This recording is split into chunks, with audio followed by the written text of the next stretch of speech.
Alhamdulillahirrabbilalamin, segala puji bagi Allah yang telah memberikan nikmat dan karunia-Nya sehingga saya dapat menyelesaikan salah satu tugas mata kuliah dakwah antar budaya yang diampu oleh Bapak Dr. Andes Cecep Fahrudin HS MAG. Salawat serta salam semoga tercurah kepada junjungan alam yakni Habibana wa Nabiyana Muhammad SAW, kepada para keluarganya, para sahabatnya, tabi'in, dan juga sampai kepada kita semua yaitu umatnya. Perkenalkan, nama saya Lulu Maratul Farha, saya dari jurusan Komunikasi Penyiaran Islam kelas 3B. Di sini saya akan sedikit menjelaskan tentang materi pertemuan kedua yaitu ruang lingkup dakwah antar budaya. Dakwah antar budaya adalah proses dakwah yang mempertimbangkan keragaman budaya antar dai dan mad'u dan keragaman penyebab terjadinya gangguan interaksi pada tingkat intra dan antar budaya agar peran dakwah dapat tersampaikan dengan tetap terpeliharanya situasi damai. Pendekatan dakwah intra dan antar budaya adalah pendekatan budaya damai sebagai salah satu watak dasar Islam sebagai agama perdamaian. Ruang lingkup antar budaya tidak jauh seperti ruang lingkup dakwahan, tetapi ada penambahan atau perlebihan di bagian-bagiannya. Seperti yang telah dibahas bahwa ruang lingkup dakwah antar budaya terbagi menjadi dua bagian, yaitu secara ilegal dan budaya. Akan tetapi yang akan saya bahas hanya sebagian daripada itu.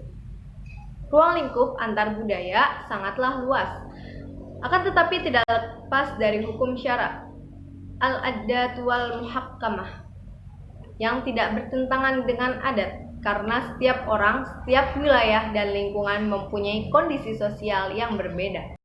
Masykoratus syarifah, budaya dan kearifan dakwah budaya yang berbeda-beda, maka dalam pendekatannya pun berbeda-beda pula. Kajian dakwah antar budaya memiliki ruang lingkup kajian ilmu dakwah yang meliputi: yang ke-1, mengkaji dasar-dasar tentang adanya interaksi simbolik dai dengan mad'u yang berbeda latar belakang budaya yang dimilikinya dalam perjalanan dakwah para dai.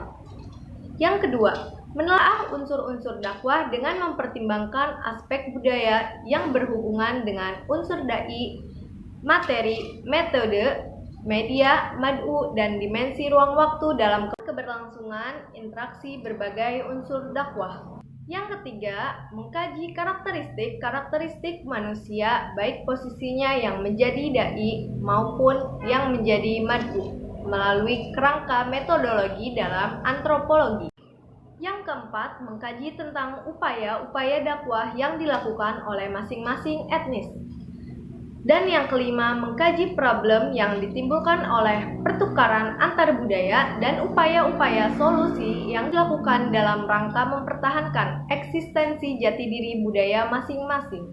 Kegiatan dakwah di masyarakat dan di media massa selama ini relatif telah responsif terhadap kondisi masyarakat yang modern. Setidaknya telah berupaya agar pesan-pesan keagamaan yang disampaikan bisa diterima secara baik. Mereka biasa menggunakan berbagai metode dalam berdakwah, namun masih menjadi pertanyaan besar. Apakah substansi dakwah telah menyesuaikan dengan kemajemukan atau keperbedaan kultur di masyarakat? Apakah kebijakan dakwah multikultur telah terformulasi dengan baik? Demikian juga para dai sebagai narasumber atau aktor supaya mempunyai kemampuan lebih dalam meramu kemajemukan tersebut dengan cara memperhatikan isi atau pesan-pesan yang akan disampaikan, metode penyampaian, narasumber, dan dai yang berperan, serta media yang digunakan.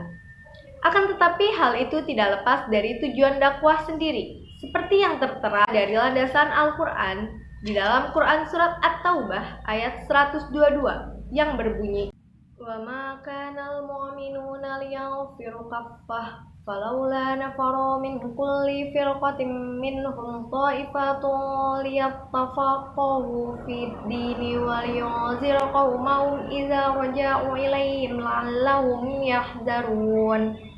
Yang artinya, dan tidak sepatutnya orang-orang mukmin itu semuanya pergi ke medan perang, Mengapa sebagian dari setiap golongan di antara mereka tidak pergi untuk memperdalam pengetahuan agama mereka dan untuk memberi peringatan kepada kaumnya jika mereka telah kembali agar mereka dapat menjaga dirinya? Oleh karena itu, dakwah antar budaya mempunyai ruang lingkup yang dibatasi dalam melakukannya. Jadi kesimpulannya, ruang lingkup dakwah yaitu meliputi unsur-unsur dan upaya dakwah terhadap karakteristik manusia yang memiliki suku, etnis, dan kebudayaan yang berbeda-beda, serta mengkaji problematika yang ada di dalamnya. Mungkin hanya sekian yang dapat saya sampaikan, kurang lebihnya mohon maaf. Billahi taufiq wal hidayah. Wassalamualaikum warahmatullahi wabarakatuh.